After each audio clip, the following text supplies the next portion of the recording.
कहानी की शुरुआत होती है साल 1720 से, जब एक विशाल जहाज समुद्र के बीच तैरता हुआ दिखाया जाता है। उस जहाज पर एक लड़की एलिजाबेथ खड़ी है, जो बड़ी मासूमियत से समुद्री लुटेरों का गीत गा रही होती है। तभी एक आदमी वहां आता है और जल्दी से कहता है, ये मत गाओ, ये समुद्री डाकुओं का इलाका है, उनके मनहूस गीत गाना अच्छा नहीं होता। इतना कहने के कुछ ही पल बाद वहां आता है लेफ्टिनेंट जेम्स, जो समुद्री डाकुओं से सख्त नफरत करता है। वो एलिजाबेथ को घूरते हुए कहता है, हर समुद्री डाकू के लिए सिर्फ एक सजा होती है, मौत। जेम्स की नजरों में लुटेरे इंसान नहीं, दरिंदे होते हैं। उसी वक्त वहां आता है एलिजाबेथ का पिता, जो उस जहाज का गवर्नर होता है। वो गुस्से में कहता है, मेरी बेटी से ऐसे बात मत करो, मैं नहीं चाहता कि उसके दिल में किसी तरह का डर बैठ जाए। गवर्नर और जेम्स वहां से चले जाते हैं और एलिजाबेथ फिर से समंदर की तरफ देखने लगती है, लेकिन तभी उसकी नजर कुछ पर पड़ती है। वो घबराकर चिल्लाती है, कोई है वहां, कोई समंदर में गिर गया है। सब लोग दौड़ पड़ते हैं और उस दिशा में देखते हैं। पानी के ऊपर एक बेहोश लड़का तैर रहा होता है। लोग तुरंत उसे खींचकर जहाज पर लाते हैं और यहीं से शुरू होती है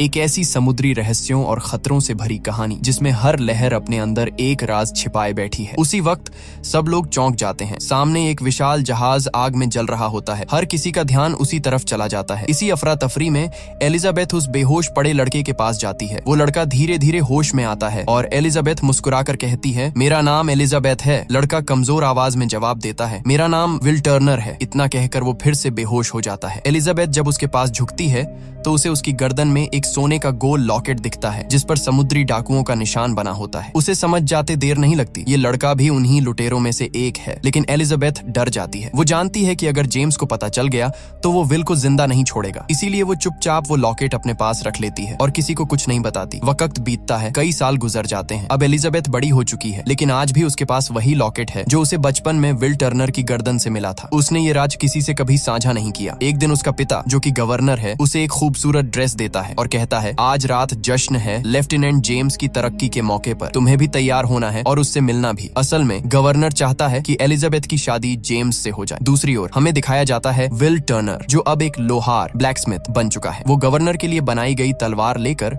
उनके घर आता है। वहीं उसकी मुलाकात होती है एलिजाबेथ से। सालों बाद मिलकर दोनों बेहद खुश होते हैं, लेकिन एलिजाबेथ के पिता को यह दोस्ती पसंद नहीं आती। वो उसे वहां से ले जाकर जश्न में शामिल कर देता है। उधर समंदर के पार एक और रहस्यमयी किरदार की एंट्री होती है। एक टोपी पहने हुए चालाक मुसाफिर, जो अपनी छोटी सी नाव लेकर पोर्ट रॉयल पहुंचता है। वो और कोई नहीं बल्कि जैक स्पैरो है, वो नाम जिसे दुनिया समुद्र का सबसे खतरनाक डाकू कहती है। उसी वक्त एक आदमी जैक स्पैरो के पास आता है और कहता है, यहाँ पोर्ट रॉयल में अपनी नाव बांधने के लिए एक सिल्वर कॉइन देना पड़ता है। जैक मुस्कुराता है, अपनी जेब से 3 सिल्वर कॉइन निकालता है और मजाकिया अंदाज में कहता है, लो 3 ले लो और मेरा नाम भूल जाना। इतना कहकर वो आगे बढ़ जाता है और जहाज की ओर निकल पड़ता है। थोड़ी ही देर में वहाँ 2 सिपाही पहुँचते हैं। उनमें से एक जैक से पूछता है, तुम यहाँ क्या कर रहे हो? जैक बड़ी मासूमियत से जवाब देता है, बस चोरी करने वाला था। सिपाही एक दूसरे की तरफ देखकर हंसते हैं। उन्हें यकीन ही नहीं होता कि कोई इतनी आसानी से ऐसा कह सकता है। अब कैमरा किले के ऊपर जाता है, जहाँ एलिजाबेथ और लेफ्टिनेंट जेम्स साथ खड़े हैं। जेम्स एलिजाबेथ से अपने प्यार का इजहार कर रहा होता है, लेकिन एलिजाबेथ की ड्रेस इतनी टाइट होती है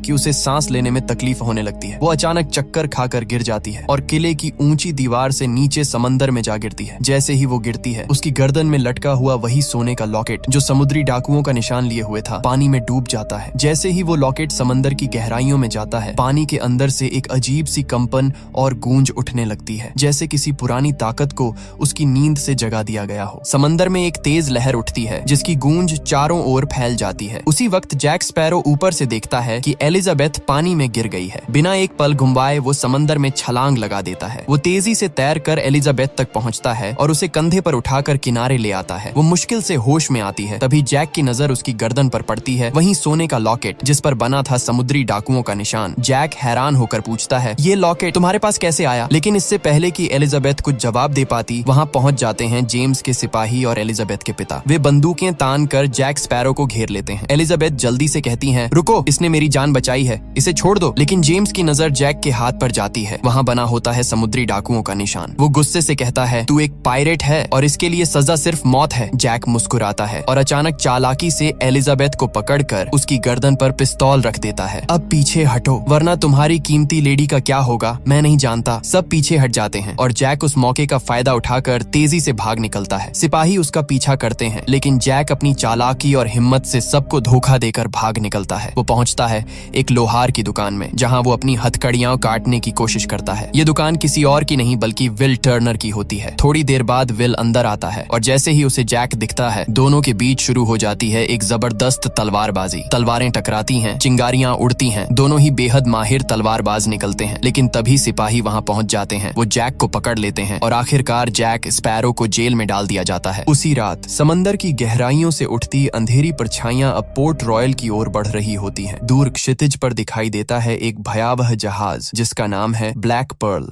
असल में जब एलिजाबेथ समंदर में गिरी थी तब उसके लॉकेट यानी समुद्री डाकुओं के सोने के सिक्के से एक अजीब सी कंपन और लहरें पूरे समंदर में फैल गई थीं। उन्हीं लहरों ने ब्लैक पर्ल के समुद्री डाकुओं को ये संकेत दिया कि उनका खोया हुआ खजाना यहीं पोर्ट रॉयल में है। और फिर ब्लैक पर्ल के डाकू आधी रात को हमला कर देते हैं। तोपों की आवाज गूंज उठती है, लोग चीखते हुए भाग रहे हैं, पूरा बंदरगाह आग और तबाही में बदल जाता है। इसी दौरान कुछ डाकू उस कमरे तक पहुंच जाते हैं जहां एलिजाबेथ छिपी होती है। वो दरवाजा तोड़कर अंदर घुसते हैं और चिल्लाते हैं, हमारी चीज हमें वापस दो, वो सोने का सिक्का कहाँ है? एलिजाबेथ डर तो जाती है लेकिन हिम्मत दिखाते हुए कहती है, मैं तुम्हारे मुखिया से बात करना चाहती हूँ। डाकू रुक जाते हैं क्योंकि उनके नियम के अनुसार अगर कोई उनके कप्तान से मिलने की मांग करे तो उसे मौका दिया जाता है। इसलिए वो एलिजाबेथ को पकड़कर अपने जहाज ब्लैक पर्ल पर ले जाते हैं। अगली सुबह जब विल टर्नर को पता चलता है कि एलिजाबेथ को समुद्री डाकू उठा ले गए हैं, वो भागा हुआ गवर्नर और जेम्स के पास पहुंचता है। वो कहता है, हमें कुछ करना होगा, एलिजाबेथ खतरे में है। लेकिन कोई उसकी बात नहीं सुनता क्योंकि सब उसे सिर्फ एक लोहार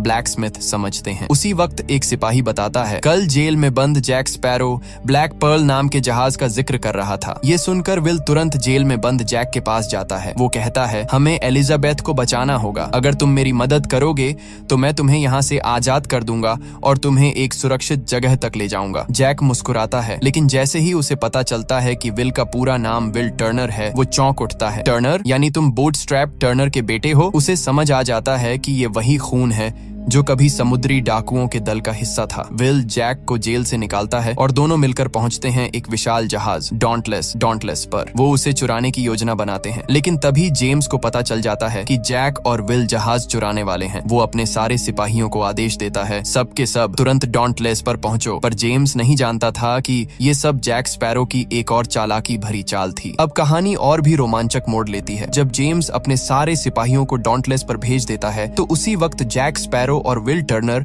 चुपके से एक और जहाज इंटरसेप्टर पर चढ़ जाते हैं। सबकी नजरों के सामने बिना किसी डर के दोनों उस जहाज को चुरा लेते हैं और समंदर की लहरों में निकल पड़ते हैं। रास्ते में विल हैरानी से पूछता है, जब तुम्हें मेरा नाम पता चला तब तुमने मेरी मदद करने का फैसला क्यों किया? जैक मुस्कुराता है और जवाब देता है, क्योंकि तुम एक लोहार के बेटे नहीं हो, तुम एक समुद्री डाकू के बेटे हो। तुम्हारे पिता का नाम था बूटस्ट्रैप टर्नर जो कभी ब्लैक पर्ल जहाज के दल का हिस्सा था। ये सुनकर विल सन्न रह जाता है। जिस पिता को वो हमेशा एक साधारण आदमी समझता था, वो असल में एक भयभीत करने वाला समुद्री डाकू निकला। थोड़ी देर बाद दोनों एक टापू आइलैंड पर पहुंचते हैं जहां जैक अपने पुराने साथियों से मिलता है। वो कहता है, हमें ब्लैक पर्ल तक पहुंचना होगा, हम वहां के कप्तान हेक्टर बारबोसा से सौदा करेंगे और सही वक्त पर उसका जहाज छीन लेंगे। विल थोड़ा घबरा कर कहता है, बारबोसा कभी हमें ब्लैक पर्ल नहीं देगा। जैक आंखों में चालाक चमक के साथ कहता है, दे देगा, क्योंकि उसे चाहिए बूटस्ट्रैप टर्नर का बेटा। विल टर्नर, हम उसे तुम देंगे और बदले में लेंगे ब्लैक पर्ल। उधर ब्लैक पर्ल पर एलिजाबेथ को कैप्टन बारबोसा के सामने लाया जाता है। वो गुस्से में कहती है, मैंने तुम्हें तुम्हारा सोने का सिक्का लौटा दिया है, अब मुझे जाने दो।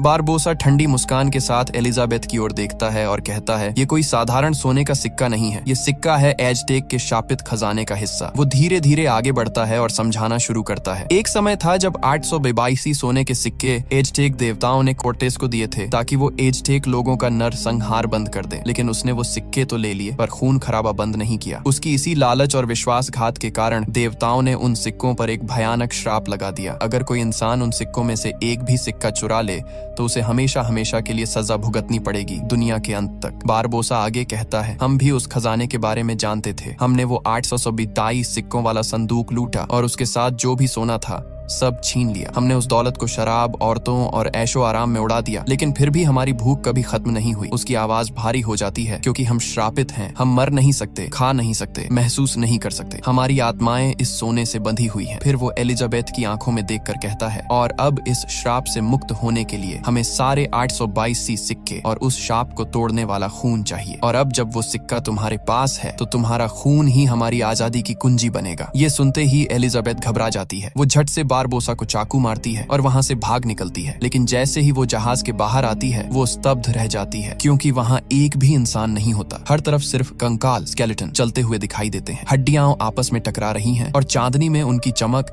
डरावनी रोशनी की तरह फैल रही होती है। एलिजाबेथ की सांसें तेज हो जाती हैं और तभी उसके पीछे से आवाज आती है, कहा था ना हम मरे हुए नहीं हैं। वो मुड़ती है और पीछे खड़ा होता है कैप्टन बारबोसा, जो अब पूरी तरह से कंकाल बन चुका होता है। वो कहता है कि मैं कई सालों से प्यासा हूँ लेकिन अपनी प्यास बुझा नहीं सकता। कई सालों से भूखा हूँ लेकिन मेरी भूख खत्म नहीं होती। मैं कई सालों से मरना चाहता हूँ लेकिन मर नहीं सकता। मुझे अब कुछ महसूस नहीं होता। बस अब मैं इस श्राप से मुक्त होना चाहता हूँ, हमेशा के लिए आजाद होना चाहता हूँ। इतना कहते ही बारबोसा भी चांदनी में आता है और अपने साथियों की तरह कंकाल बन जाता है। दूसरी तरफ जैक स्पैरो और उसके साथी दिखाए जाते हैं जो अपने जहाज से ब्लैक पर्ल की तरफ बढ़ रहे हैं। इसी दौरान विल को जैक का दोस्त बताता है कि जैक स्पैरो कभी ब्लैक पर्ल का कप्तान हुआ करता था, लेकिन उसके अपने ही साथियों ने उसके साथ धोखा किया और उसे एक वीरान टापू पर मरने के लिए छोड़ दिया। मगर जैक किसी तरह वहां से बच निकला और अब बारबोसा से बदला लेना चाहता है, जो अब ब्लैक पर्ल का कप्तान है। इधर बारबोसा उस गुफा में पहुंचता है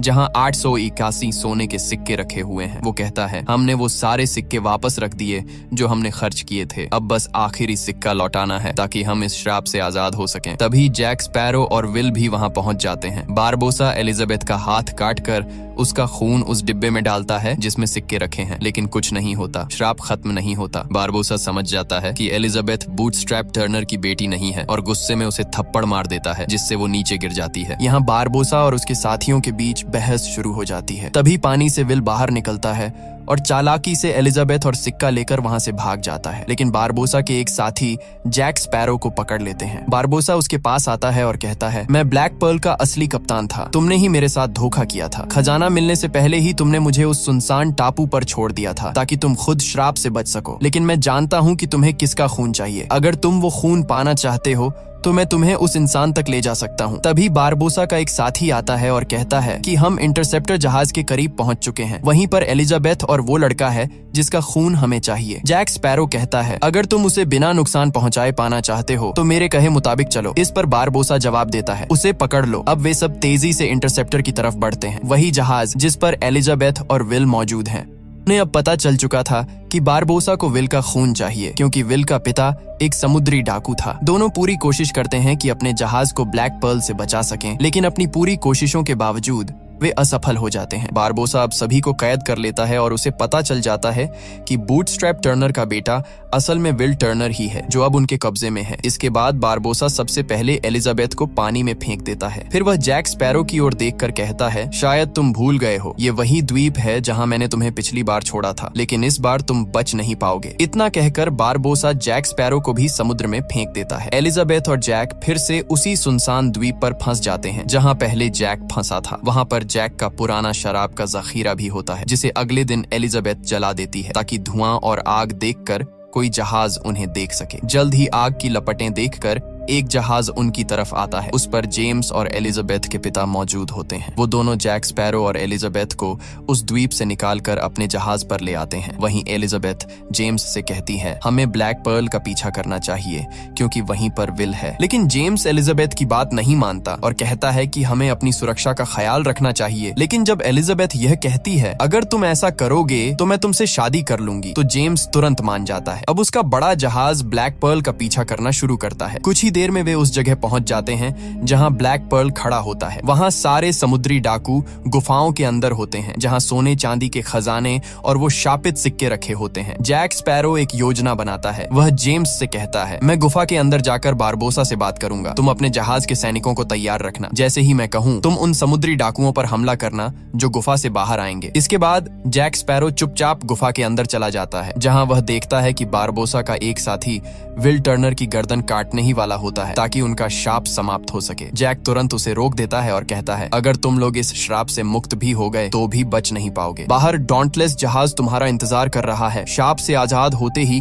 जब तुम आम कपड़ों में निकलोगे तो जेम्स और उसके सिपाहियों ने तुम्हें मार डालना तय कर रखा है। इसीलिए योजना सीधी है, पहले डॉन्टलेस को जब्त करो। एक जहाज तुम्हारा, एक जहाज हमारे पास, ताकत दोगुनी। मुझे ब्लैक पर्ल का कप्तान बना दो। मैं हमेशा तुम्हारे अधीन काम करूंगा और जो लूट मैं करूंगा उसका 10% तुम्हें दूंगा। समझो कि जैक एक सिक्का उनके खजाने से चुराता है, और अगर वे आखिरी सिक्का भी निकाल दें तो भी उस शाप से वे कभी मुक्त नहीं होंगे। बारबोसा जैक की बात से सहमत हो जाता है और अपने सारे समुद्री डाकुओं को भेज देता है। चांदनी में उनका असली रूप सामने आता है, हड्डियों के कंकाल। रात होते ही वे सोल्जरों पर हावी हो जाते हैं और जहाज का कब्जा कर लेते हैं। वहीं गुफ्त में जैक स्पैरो और बारबोसा के बीच भयंकर टकराव शुरू होता है, मगर बारबोसा अब इंसान नहीं रहा। लड़ाई में दरारें, चिंगारियां और समुद्र की चीखें एक हो जाती हैं। हर कदम पर खतरा, हर मोड़ पर धोखा, और तुम्हें अब या तो जीतना होगा या फिर शाप की काली छाया के सामने आत्मसमर्पण कर देना होगा। बारबोसा को मारा नहीं जा सकता था। लड़ाई के दौरान वह अपनी तलवार सीधा जैक स्पैरो के शरीर के आर पार कर देता है, मगर तभी जैक चांदनी में आता है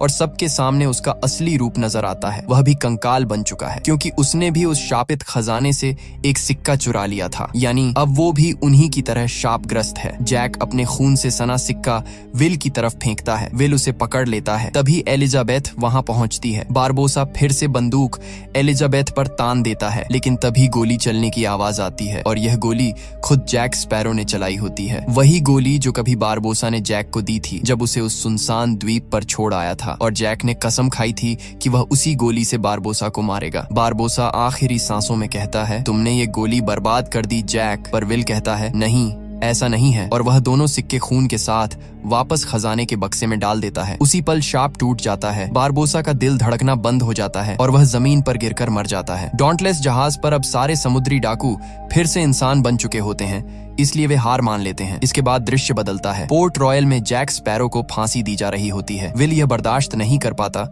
और एलिजाबेथ उसके पिता और जेम्स के सामने जाकर कहता है, मैंने कभी नहीं कहा, लेकिन मैं तुमसे बहुत प्यार करता हूँ। ये कहकर वह उस जगह भागता है जहाँ जैक को फांसी दी जा रही होती है और एन वक्त पर उसे बचा लेता है। लेकिन तभी जेम्स के सिपाही चारों ओर से उन्हें घेर लेते हैं। एलिजाबेथ और उसके पिता भी वहां पहुंचते हैं और सबके सामने एलिजाबेथ कहती है, मैं भी तुमसे प्यार करती हूँ विल। उधर जैक को पास ही अपने तोते को उड़ता हुआ दिखता है। वह समझ जाता है कि उसके साथी पास ही हैं, इसलिए वह किले की ऊंची दीवार से कूदकर सीधे समुद्र में जा गिरता है। और तभी लहरों के बीच से ब्लैक पर्ल जहाज दिखाई देता है। उसका अपना जहाज, उसके साथी उसे लेने आ चुके हैं। ऊपर किले में जेम्स विल को माफ कर देता है और एलिजाबेथ के पिता भी दोनों की शादी के लिए राजी हो जाते हैं। अंत में हम देखते हैं जैक स्पैरो ब्लैक पर्ल के डेक पर खड़ा है, हवा उसके बालों से खेल रही है और उसके साथ ही उसे फिर से कैप्टन जैक स्पैरो बना देते हैं। और यहीं से समुद्र की एक नई दास्तान की शुरुआत होती है।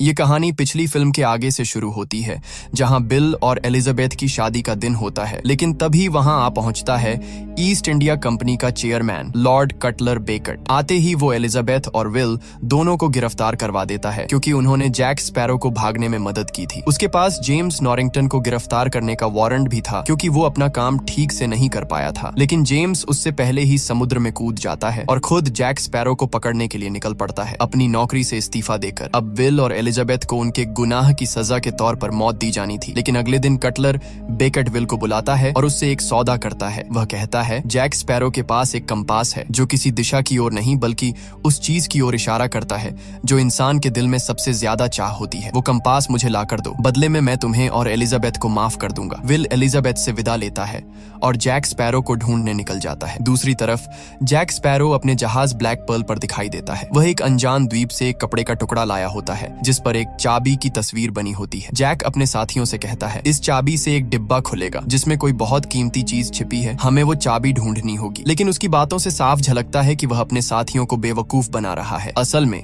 जैक उस चाबी और उस रहस्यमय डिब्बे के बारे में सब कुछ जानता है। रात के सन्नाटे में जैक अपना जादुई कंपास निकालता है, लेकिन इस बार वो सही दिशा नहीं दिखा रहा था, मानो किसी बड़े रहस्य का संकेत दे रहा हो। इसलिए जैक स्पैरो जहाज के नीचे की तरफ जाता है, जहाँ उसे एक पुराना डरावना चेहरा दिखाई देता है। वो कोई और नहीं बल्कि बूटस्ट्रैप टर्नर होता है, यानी विल टर्नर का पिता। और हैरानी की बात ये थी कि वो अब भी जिंदा था। 13 साल पहले बूटस्ट्रैप टर्नर जैक स्पैरो के अधीन काम करता था। जब जैक ब्लैक पर्ल जहाज का कैप्टन था, वो जैक से कहता है, हमारा जहाज बहुत साल पहले समुद्र की गहराइयों में डूब गया था। उस वक्त तुमने समुद्र के राक्षस डेवी जोन्स से एक सौदा किया था। अगर वो तुम्हारा जहाज वापस सतह पर ले आए तो तुम्हें 13 साल तक ब्लैक पर्ल का कप्तान बनने का अधिकार मिलेगा, लेकिन उसके बाद तुम्हें अपनी आत्मा उसे देनी होगी और उसकी जहाज पर उसके गुलाम बनकर काम करना होगा। अब वो 13 साल पूरे हो चुके हैं। बूटस्ट्रैप आगे कहता है, अगर तुमने डेवी जोन्स की गुलामी स्वीकार नहीं की तो वो समुद्र का सबसे भयानक राक्षस क्रैकेन तुम्हारे पीछे भेज देगा और वो तुम्हें और तुम्हारे जहाज ब्लैक पर्ल को समुद्र की गहराइयों में खींच ले जाएगा। बूटस्ट्रैप खुद भी अपनी जान बचाने के लिए डेवी जोन्स के साथ सौदा कर चुका था। वो जैक का हाथ पकड़कर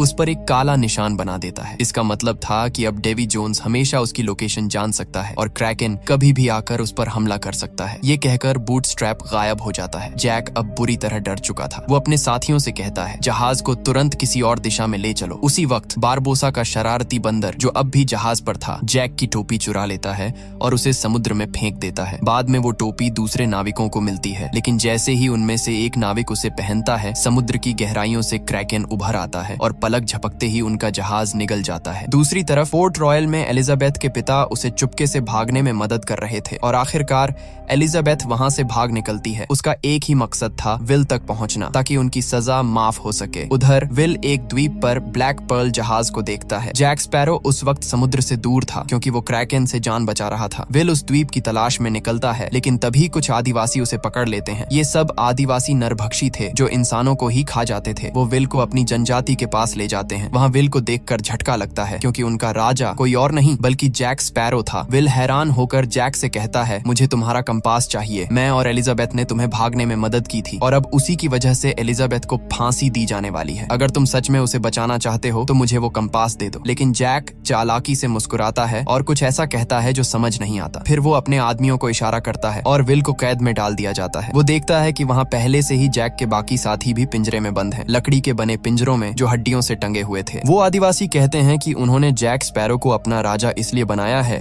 क्योंकि उनके मुताबिक जैक के अंदर कोई पवित्र आत्मा है जिसे मुक्त करना जरूरी है। लेकिन मुक्त करने का उनका मतलब था उसे खा जाना, यानी अब वो जैक की बलि देने की तैयारी कर रहे थे। सारे आदिवासी मिलकर जैक को मारने की रस्म की तैयारी करने लगते हैं। तभी एक आदिवासी वहाँ आता है और कहता है कि जो लोग पिंजरे में बंद थे, यानी जैक के साथी, वो सब भागने की कोशिश कर रहे हैं। ये सुनते ही पूरी जनजाति उन्हें पकड़ने के लिए वहाँ से निकल जाती है। इस मौके का फायदा उठाकर जैक भी अपनी जान बचाने के लिए भाग निकलता है। काफी मुश्किलों और चालाकी से रास्ता बनाते हुए जैक, विल और बाकी साथी किसी तरह ब्लैक पर्ल जहाज तक पहुंच जाते हैं और उस श्रापित द्वीप से निकल भागते हैं। जहाज पर पहुंचते ही जैक विल को बताता है, लॉर्ड कटलर को मेरे कंपास से मतलब नहीं है। असल में वो उस खजाने को चाहता है जिसकी दिशा ये कंपास दिखा सकता है, लेकिन उस खजाने तक पहुंचने के लिए हमें पहले उसकी चाबी ढूंढनी होगी और इसके लिए हमें मिलना होगा टिया डालमा से। थोड़ी देर बाद सब लोग टिया डालमा के घर पहुंचते हैं, जो एक रहस्यमयी जादूगरनी होती है, वही औरत जिसने जैक को उसका जादुई कंपास दिया था। टिया डालमा समझाती है, ये कंपास किसी दिशा को नहीं दिखाता बल्कि वो दिखाता है जिसकी इंसान के दिल में सबसे गहरी चाह होती है। लेकिन जैक के मन में उस चाबी को ढूंढने की सच्ची इच्छा नहीं थी, इसलिए कंपास उसे रास्ता नहीं दिखा रहा था। फिर टिया डालमा एक और बड़ा राज बताती है, जिस संदूक को तुम ढूंढ रहे हो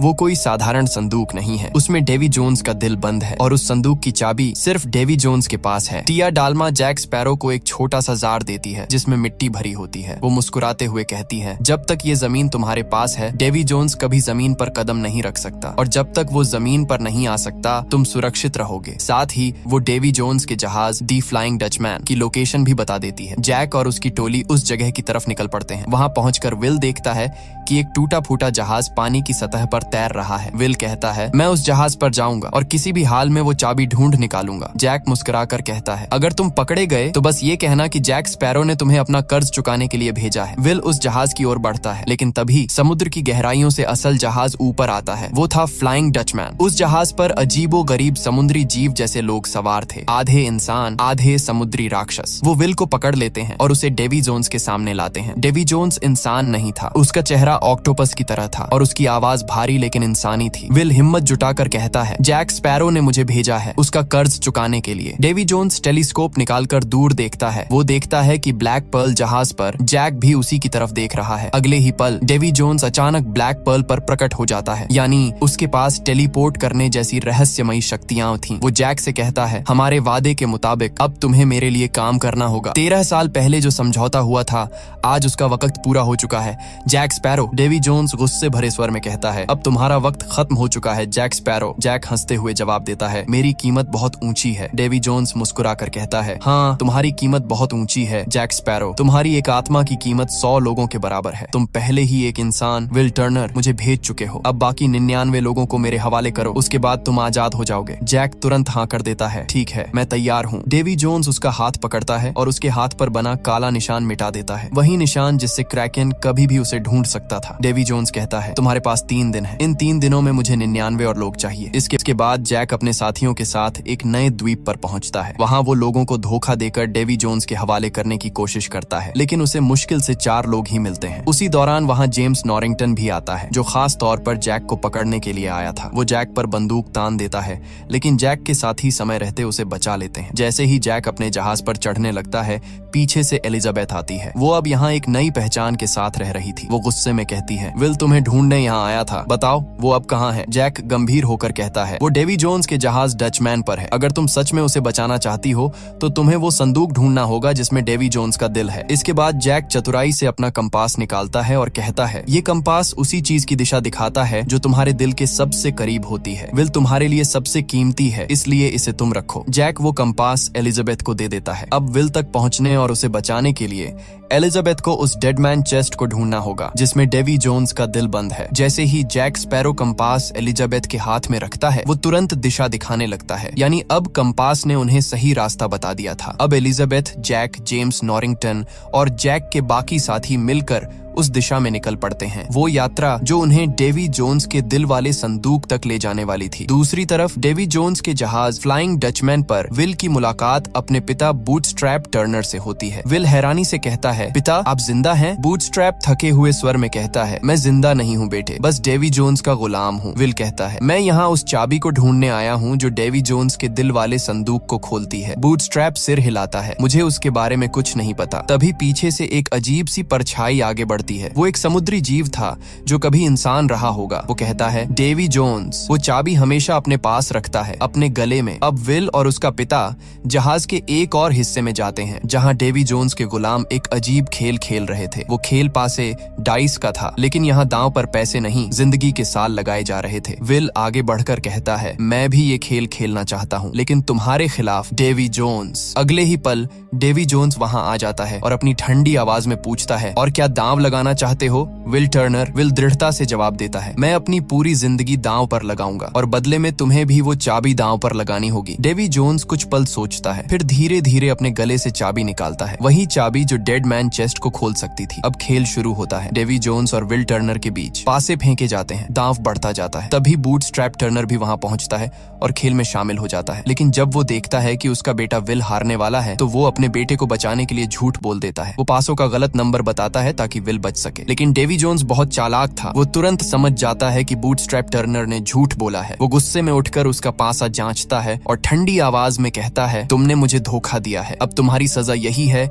कि तुम अपनी बाकी जिंदगी इसी जहाज पर बिताओगे, हमेशा के लिए मेरे गुलाम बनकर। डेवी जोन्स वहां से चला जाता है, लेकिन अब विल को सब समझ आ चुका था। उसे पता चल गया था कि वो चाबी कहाँ रखता है। रात में उसका पिता धीरे से उसके पास आता है और कहता है, बेटे अब जब तुम्हें पता है कि चाबी कहाँ है, तो मैं बाकी सबका ध्यान भटकाऊंगा। तुम उस वक्त डेवी जोन्स के पास जाओ, वो अभी सो रहा होगा, उससे वो चाबी चुरा लाओ। विल अपने पिता की बात मान लेता है। धीरे धीरे वो डेवी जोन्स के कमरे में पहुंचता है और बड़ी सावधानी से उसके गले से वो चाबी निकाल लेता है। वो दौड़कर वहां से भाग जाता है। अगली सुबह जब डेवी जोन्स उठता है तो उसे गले में चाबी नहीं मिलती, सिर्फ एक कपड़ा मिलता है जिस पर चाबी की तस्वीर छपी होती है। वो गुस्से में दहाड़ता है और अपनी टोली से कहता है, उसने चाबी चुरा ली है, अब हमें उसी द्वीप की ओर जाना होगा जहाँ वो संदूक है जिसमें मेरा दिल छिपा है। अब फ्लाइंग डचमैन जहाज उसी दिशा में बढ़ने लगता है। उधर उसी द्वीप पर जैक स्पैरो और एलिजाबेथ पहले ही पहुंच चुके होते हैं। दोनों मिलकर जमीन खोदते हैं और वहां से वो रहस्यमयी संदूक निकाल लेते हैं, वही संदूक जिसमें डेवी जोन्स का दिल धड़क रहा था। थोड़ी देर बाद विल टर्नर भी वहां पहुंच जाता है। अब उस संदूक को लेकर तीनों के बीच झगड़ा शुरू हो जाता है। जैक स्पैरो, जेम्स नॉरिंगटन और विल टर्नर तीनों उसे अपने लिए चाहते थे। जेम्स चाहता था कि वो संदूक लॉर्ड कटलर बेकेट को दे दे ताकि उसे अपनी पुरानी नौकरी और इज्जत वापस मिल सके। विल चाहता था कि वो संदूक हासिल कर अपने पिता को डेवी जोन्स की गुलामी से आजाद कर सके। जैक स्पैरो ये सब इसलिए चाहता था ताकि वो डेवी जोन्स को वो चीज देकर आजाद आदमी बन सके और फिर बिना किसी डर के खुले समुद्रों में आजादी से घूम सके। लेकिन तभी शुरू होती है एक जबरदस्त जबरदस्त तलवारबाजी की लड़ाई जैक, विल और जेम्स तीनों के बीच। लड़ते लड़ते वे एक चर्च तक पहुंच जाते हैं। तभी चर्च की घंटियां बजने लगती हैं और उसी आवाज से डेवी जोन्स के गुलाम वहां पहुंच जाते हैं। ये देखते ही एलिजाबेथ और उसके साथी छाती चेस्ट लेकर भागने लगते हैं, लेकिन कुछ ही देर में वो छाती एक पेड़ से टकराकर नीचे गिर जाती है। तभी डेवी जोन्स का एक गुलाम उसे उठाकर भाग जाता है, लेकिन जैक स्पैरो की नजर उस पर पड़ जाती है। वो तुरंत पीछे से आता है और उसे गिरा देता है। अब जैक खुद वो छाती लेकर भागता है और अंदर से डेवी जोन्स का दिल निकालकर एक जार में बंद कर देता है। उसी वक्त पीछे से एक गुलाम उस पर हमला कर देता है। जैक उससे भिड़ जाता है, पर तभी और भी डेवी जोन्स के गुलाम वहां आ धमकते हैं। अब चारों तरफ से वो घिर चुके हैं। जेम्स कहता है, जब तक ये छाती हमारे पास है वो हमें कभी नहीं छोड़ेंगे, अब देरी मत करो, यहाँ से निकलो। और वो खुद छाती लेकर भाग पड़ता है, लेकिन डेवी जोन्स के गुलाम उसे पकड़ लेते हैं और छाती उससे छीन लेते हैं। जेम्स किसी तरह जान बचाकर भाग निकलता है और डेवी जोन्स के सारे गुलाम वो छाती लेकर चले जाते हैं। अब जैक, विल और उनके बाकी साथी ब्लैक पर्ल जहाज पर लौट आते हैं अगली चाल की तैयारी में। डेवी जोन्स का जहाज समंदर की गहराइयों से निकल कर आता है, लेकिन ब्लैक पर्ल जो दुनिया का सबसे तेज जहाज है उसे बहुत पीछे छोड़ देता है। विल कहता है, अगर हम उन्हें पीछे छोड़ सकते हैं तो उनसे लड़ भी सकते हैं। जैक मुस्कुराते हुए कहता है, लड़ने की जरूरत ही क्या है, हमारे पास वो जार है जिसमें डेवी जोन्स का दिल है, हम उससे सौदा कर सकते हैं। तभी अचानक एक जोरदार धमाका होता है और जहाज को झटका लगता है। वो जार टूट जाता है। जैक नीचे झांकता है, दिल गायब है। विल घबराकर कहता है, क्रैकन ने हमला किया है, वो समंदर का सबसे बड़ा राक्षस है, डेवी जोन्स ने उसे हमें मारने के लिए भेजा है। अब क्रैकन पूरे जहाज पर हमला करने लगता है। जैक मौका देखकर अपनी नाव में भाग निकलता है। उधर बाकी सब लोग शराब और बारूद भर भर के एक बड़े जार में डालते हैं ताकि धमाका करके क्रैकन को उड़ाया जा सके, लेकिन क्रैकन लगातार ब्लैक पर्ल को समंदर में डुबो रहा था। तभी जैक वापस आता है और अपनी बंदूक उठाकर उस बारूद वाले जार पर गोली चला देता है। एक जबरदस्त धमाका होता है और क्रैकन बुरी तरह जख्मी हो जाता है। जैक सबको चिल्लाकर कहता है, जहाज छोड़ दो, वो फिर हमला करेगा। सभी भागने की तैयारी करते हैं। तभी एलिजाबेथ जैक के पास आती है, मुस्कुराती है और कहती है, वापस आने के लिए शुक्रिया। लेकिन जैसे ही जैक कुछ बोलता है, एलिजाबेथ अचानक उसकी कलाई को एक खंभे से हथकड़ी से बांध देती है। जैक हैरान रह जाता है। एलिजाबेथ जानती थी जैक के हाथ पर ब्लैक मार्क दोबारा उभर आया था और क्रैकन सिर्फ जैक स्पैरो की जान लेने आया था। बाकी सब लोग वहां से भाग निकलते हैं और जैक वो अकेला रह जाता है अपने भाग्य से मिलने के लिए। अब क्रैकन जैक के बिल्कुल सामने होता है, लेकिन भागने के बजाय जैक अपनी तलवार निकालता है और सीधे क्रैकन के मुंह में कूद पड़ता है। क्रैकन जोर से दहाड़ता है और ब्लैक पर्ल को पूरी तरह समंदर की गहराइयों में खींच लेता है। दूर से ये सब नजारा डेवी जोन्स खुद देख रहा होता है। जब वो जाकर अपना संदूक खोलता है तो देखता है कि दिल गायब है। वो गुस्से और दर्द से चिल्ला उठता है। उधर पोर्ट रॉयल में जेम्स लॉर्ड कटलर बेकेट के पास पहुंचता है और डेवी जोन्स का दिल उसे सौंप देता है। वो कहता है, अब आप डेवी जोन्स को नियंत्रित कर सकते हैं, वो वही करेगा जो आप चाहेंगे। इसके बदले जेम्स को उसकी नौकरी और इज्जत दोबारा मिल जाती है। दूसरी ओर एलिजाबेथ, विल और जैक के बाकी साथी टिया डाल्मा के पास बैठे उदास नजर आते हैं। सबका एक ही अफसोस है, काश हम जैक को वापस ला पाते। तब टिया डाल्मा कहती है, अगर तुम सब चाहो तो क्या तुम धरती के आखिरी छोर तक जाने को तैयार हो ताकि जैक और ब्लैक पर्ल को वापस लाया जा सके? सभी एक साथ कहते हैं हाँ। और तभी अचानक दरवाजा खुलता है और सामने खड़ा होता है कैप्टन बारबोसा। वो हंसते हुए कहता है, अब बताओ मेरा ब्लैक पर्ल कहाँ है? और इसी के साथ pirates of the Caribbean the dead man's chest की कहानी यहाँ खत्म होती है।